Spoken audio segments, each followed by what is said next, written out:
Okay, here I am, round two, with James Smith, who's the director of the Grove, but also with agri-food development at Western Fair. We had such a good interview last week. Actually, it was on last night, our first interview, and ended up talking to a number of people who had seen it who didn't know that Western Fair was that much into the agri-food side of it. So I think it was real good that that happened. I do remember, when the food bank first got started, we started in 1986. And one of the first donors we ever had was Western Fair. And they gave a sizable donation. I think it was in our second year. And I was really delightfully surprised that we had made that link so early on in the game. And we have stayed kind of partners on different things ever since. Last week we talked a bit, James, about agri-food and the many different things that you're doing there. But I did want to take the opportunity, if you don't mind, to talk about a lot of the humanitarian stuff that Western Fair Association and the district does to help in this community. And you've been around, for 150 years as an organization, so you're well connected.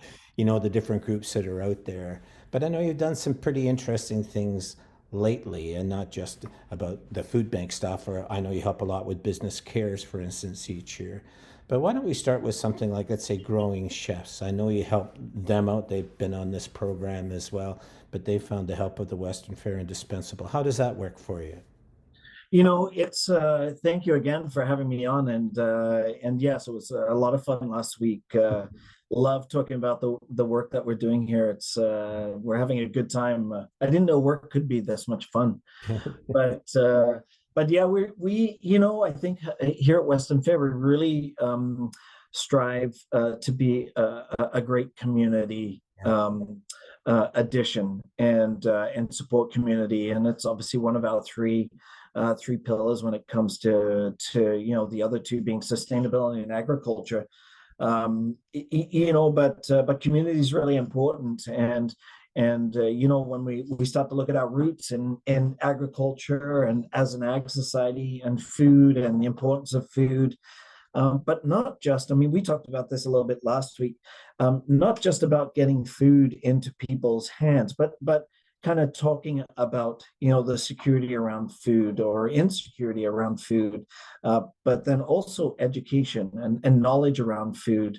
Working with growing chefs is really unique in that we're actually trying to connect with people at an age where they can start to get excited about food, learn about food, but also understand that it shouldn't be something that we take for granted. It should be something that we really strive to understand, know, how does it grow. You probably, growing up, the old cliches. We used to, I worked on dairy farms growing up, and one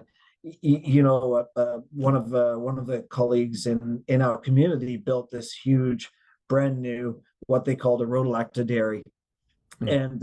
and those are the dairies that become a little bit more factory-like, where the cows kind of walk on, they go around, and then they come off, and it's continuous. And I just remember being there at a very young age, because I understood where our milk came from, and I understood how to make butter, and I saw and collected eggs from chickens. But they would bring busloads of kids from Sydney, 5-6 hour bus drive, to watch where milk comes from, Hmm. and not they didn't understand that it actually came from a cow. They thought it came from a bottle.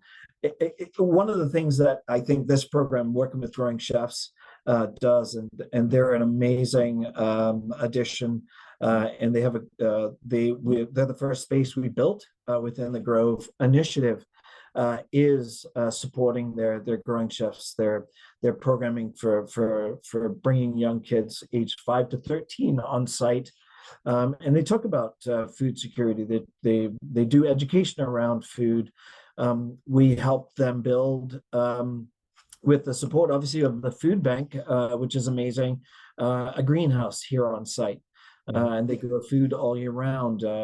They support your food box programming.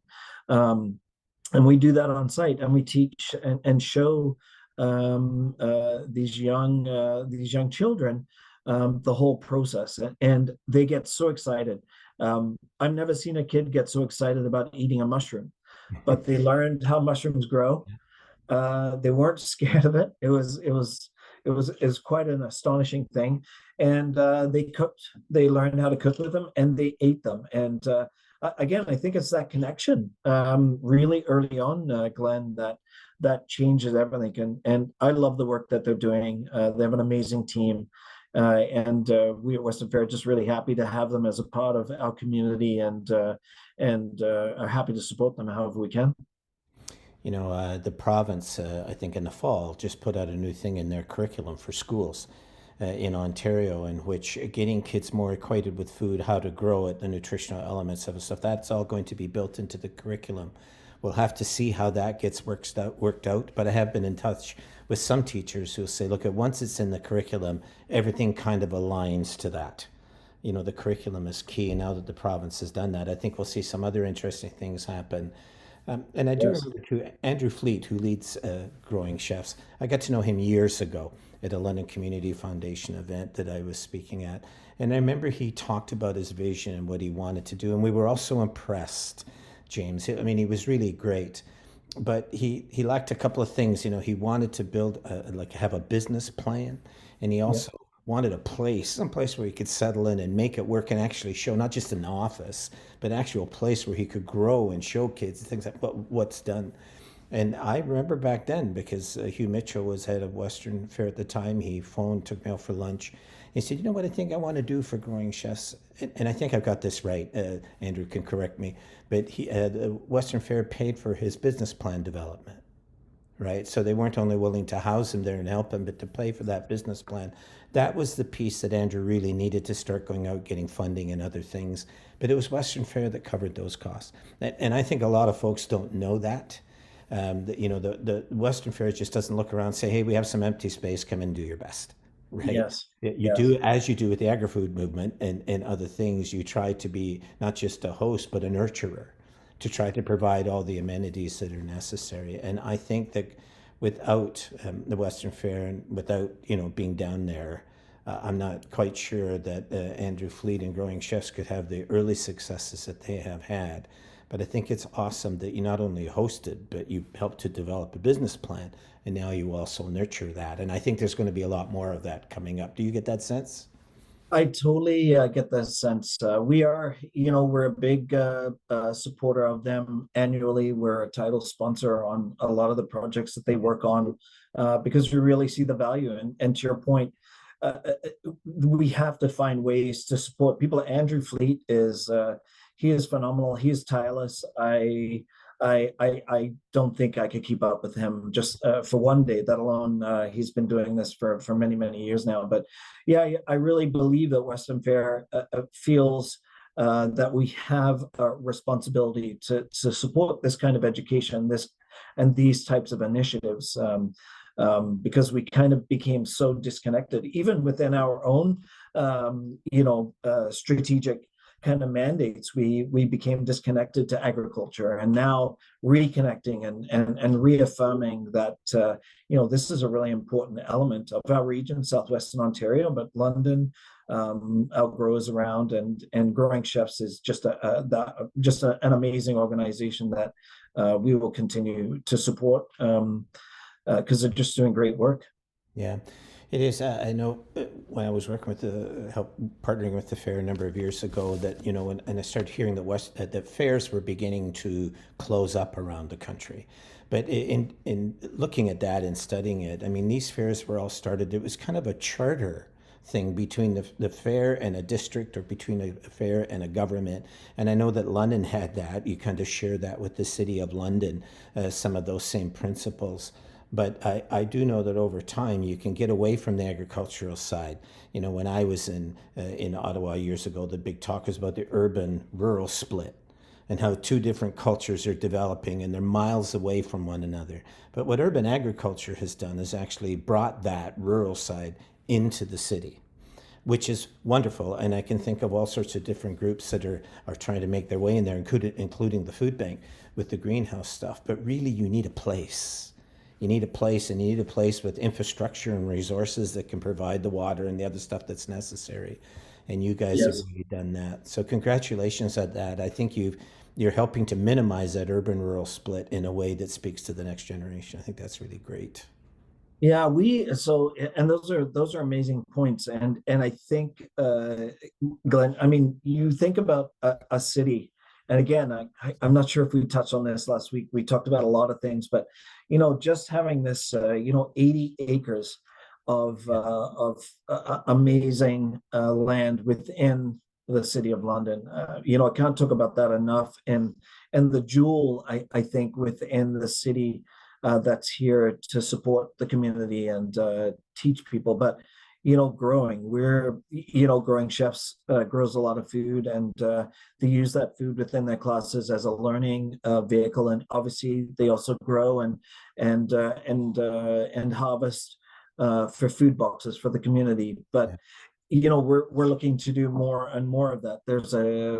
We've helped them put another hoop house on site within our learning, knowing and growing gardens, which thanks to amazing partnerships, Libro, is a really big supporter of what we do here on site, and that allows us to build growing boxes and so forth. So again, we can produce more and support more in the community.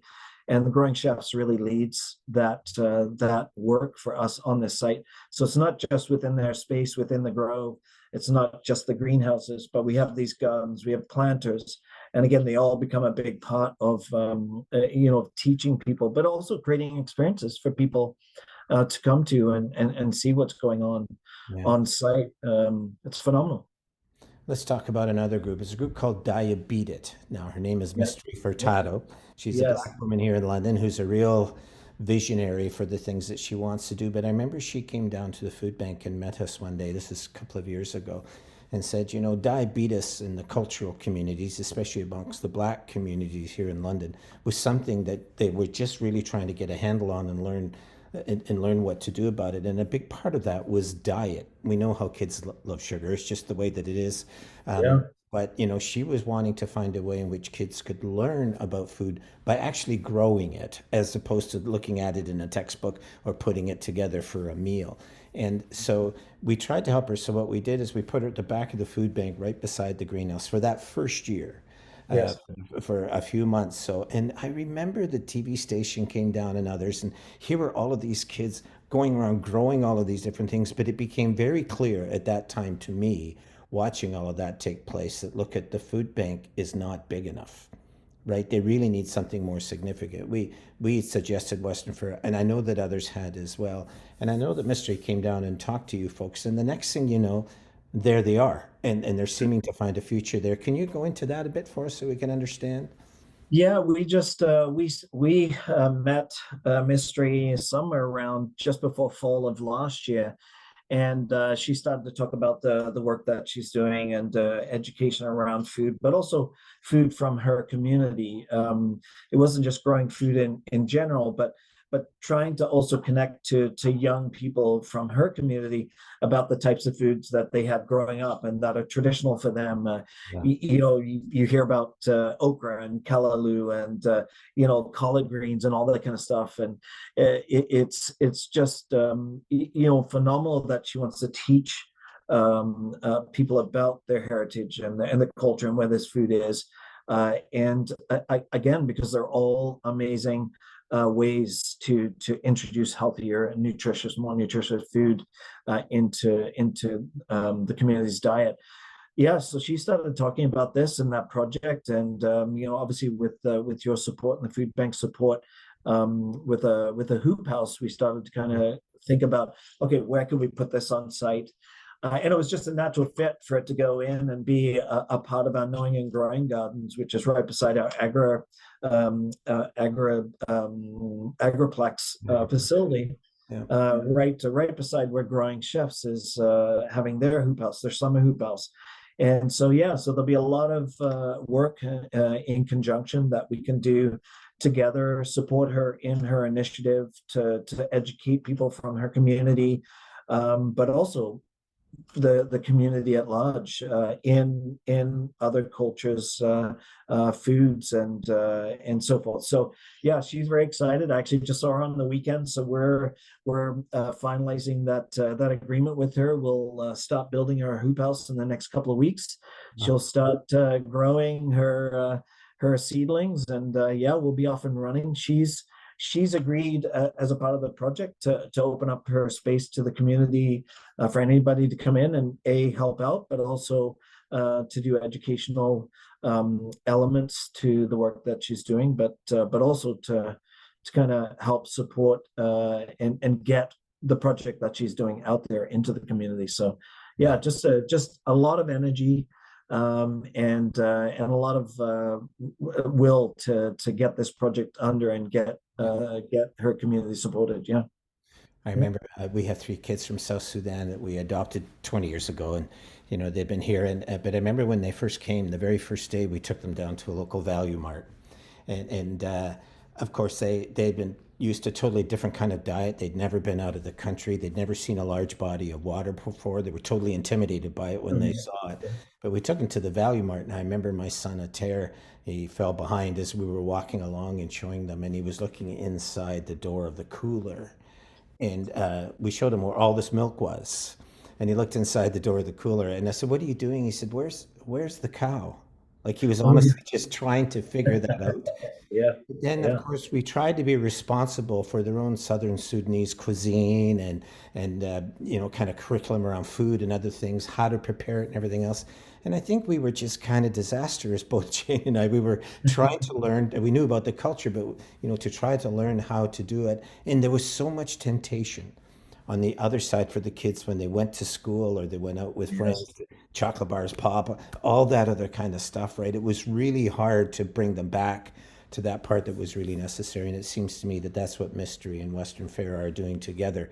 They're Yes. reminding those kids from those cultures that your traditional food is really what made you the strength person you are, right? Don't waste all of that by all of a sudden forgetting it and just getting it into new stuff. So good for you for giving Mystery that opportunity. Yeah, yeah, no, I'm looking forward to it. I know I'm going to learn some of those Yeah, foods that she's going to be growing are new to me. I've not seen them grow, so I'm going to learn from it myself. And I've been cooking, and I've been a chef and cooking for many years. I've seen how it grows, but yeah, so I'm excited to learn more about that that's great. and support her more. So yeah.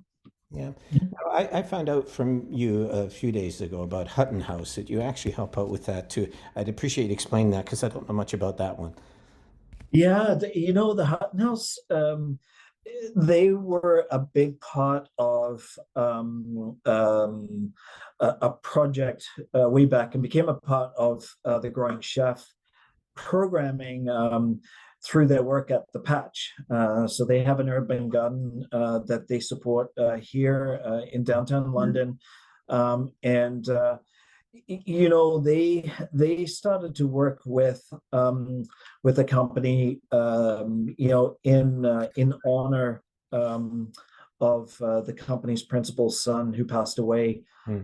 He was a huge advocate for urban gardening at a very young age, and they started a project called Nathan's Urban Gardening, and that was through Hutton House, where they purchased hydroponic growing towers, and they started growing food for the community. And in conjunction with Growing Chefs, that became their initial food growing education piece. Hmm. Before we had a greenhouse, before we had gardens on site, these growing towers they were downtown. They were in her office where they started the project, and then it just expanded. We invited them to bring their towers here into the space where Growing Chefs is, and we said, let's give this a whirl. We have this beautiful space. We wanted to find ways to green up the space without just putting another bush in there or flowers. We actually wanted growing edible plants to be the color within this space. And then from a Growing Chef's point of view, it became one of their education pieces. So Hutton House through their employment programming and so forth. They hire a couple of people that are coming through their program to manage these towers. They work several hours a week, and that's grown into this project where they went, okay, so we have the patch which grows all summer, which is amazing. How do we continue this project and turn it into a year-round project? And then we just came up with this idea. They said, they had some funding that could help them pay for a space, because we had loaned them space. We'd given them space. We had to move them a few times, but they kept going. So we went, you know what? We have a little space within the Grove. We wanted to add another community member to the Grove. And that also became a catalyst, the space. So we're building a space for them, about 800 square feet, Yeah. where they're actually going to move their patch Really? programming into their own space here at the Grove. Wow. It's right beside Growing Chefs. Hmm. They're going to be, it'll still be educational for Growing Chefs, because they'll be right there. But again, they're going to be, they're going to be growing even more within this space. They'll be able to employ a couple more people. They'll be able to actually put this project produce into their market booth, because they have a booth at the market where they sell the pottery and so forth, and this is one of their revenue generating initiatives to help continue to fund the work they do. So yeah, they do incredible work. They're doing gardening workshops out of this space to help people start their own urban gardening initiatives. So there's a lot of education around that, teaching people how to build planters that are appropriate for urban gardening. So yeah, just incredible work that they're doing, but also just being able to hire and employ people out of their programming, which is phenomenal. So yeah, we're very happy to be supporting them here and supporting Nathan's urban gardening project, and also just enhancing the patch. Yeah. So yeah, it's pretty exciting. That'll open sometime in the next couple of months. Wow. Just Yeah, after growing season. That's great. That's wonderful. yeah, yeah. So I've been part of so many discussions. I would say 24 or so discussions in the last year of food insecurity. Everybody has them because they're aware that it's a major problem. And I've always felt that the answer to food insecurity is food security. It's not about giving more to food banks or those kind of things. It's making sure that the food potential that we have in any community is fully maximized and realized. And that way, a lot of that food for marginalized people can help to take care of itself. I grew a little frustrated with going to all of these meetings, and people are saying, well, we need to develop something, we need to do something. And it seems to me we have most of the pieces that are in place. So I've been putting out a series of videos in this last week about things like the London Food Policy Council. That was yes, designed a number of years ago. It still exists. That's the purpose for it. And yet it's not getting the support that it needs. The food assessment, that's one I put out yesterday. It's about this big. It's absolutely fantastic. It's all about stuff that's there, but nobody can find it. Nobody can right, find a copy of it or anything else. There are other things like the white paper that the Western Fair did a number of years ago, 2019 or so, I think it was, in which a former provincial cabinet minister, come down, helped to design something about how to get food in the regions into London. But I've come to realize, James, from having working through all this stuff in the last few weeks, that you can't put these pillars together and not have Western Fair be part of it. It seems to me that that was the original design of Western Fair anyway, that anywhere within a community, in a city, in an urban context, there has to be a recognition of not just agriculture, but of food. yes, And it seems to me, I don't see how we can achieve food sustainability. There are lots of groups that are out there doing marvelous things, including the food bank and others, but none of us have the potential that Western Fair has. And I just think that what you have done, it seems to me, what you have done is, in the past, people saw the Western Fair as something that was bringing a culture that used to be and it's kind of past a bit, and you're bringing it back in fairs and in farm shows and those kind of things. And you haven't done that really. What you've done is you've renewed it all from the inside of London at the Yes. Western Fair, and you're revolutionizing how we look at food. And it seems to me that's allowed you to fulfill your mandate, which I think is great. But it also allows us within the community to understand that the potential within London for food security, if we let the Western Fair do its thing and work in partnership with what it's capable of doing, you folks might be very well the main piece that can help us to do that. Do you have a view on that? I do. I mean, I think I'm one. I'll speak to my own personal kind of view in and around it without getting too political. I guess ultimately, I believe you have to start somewhere, and I think that's where one of the things that brings me and resonates with me and this project is we had to do something, and we kind of went back and went, what are we good at? How did we start? Why are we still here 150 years later? We are important to the community, and we've been a part of the community for so many years. And so how do we start and put the focus back on food? And through the Grove, I think, and again, one of the things that I love about the project is food is becoming front and center. The idea of food, where our food's coming from, processing food. I mean, all of those things are not going away. We're going to have these foods in our grocery stores. We're going to have these foods available to us. We can now say that we're actually starting and able to get food that's produced and made right here in London. We're not getting pizza from another part of the world. We're not getting, it's happening here in a very small way that it's starting to snowball. And I think we are starting to get a lot of support in that. But I think also the community is starting to really see that we're trying to help with this and create food security. To your point, I think we talk about food insecurity all the time. Yeah. And that's not to say it's not there, and we should be talking about it. But we live in such an amazing country. We're very fortunate, and we should be speaking to food security as opposed to insecurity. We have all of these resources available to us, but we kind of gave it away. But I think we're bringing it back, and I think Western Fair is to your point a catalyst to continue to put a focus on that. I'm getting the sense that you're a rock star. That's just kind of how I feel. I think you're renewing us from the inside as a community, and you have not allowed the urban-rural split to get bigger and bigger and bigger. You just put them both together in your location, and you're making them work side by side. I think that that's Yes. a remarkable development that we really need to support the Western Fair. And I can name a whole bunch of groups that the Western Fair has supported over the years.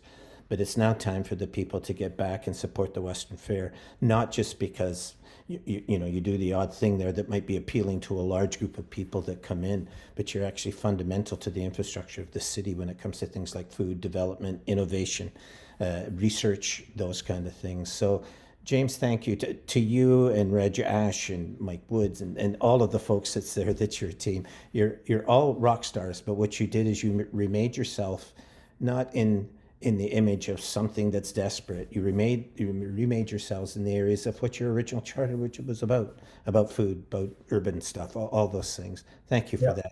We need to support you guys a lot more than we do. Glenn, thank you so much. It's been a pleasure and an honor, and very kind words. And yeah, I'm fortunate. I'm a part of an amazing initiative here.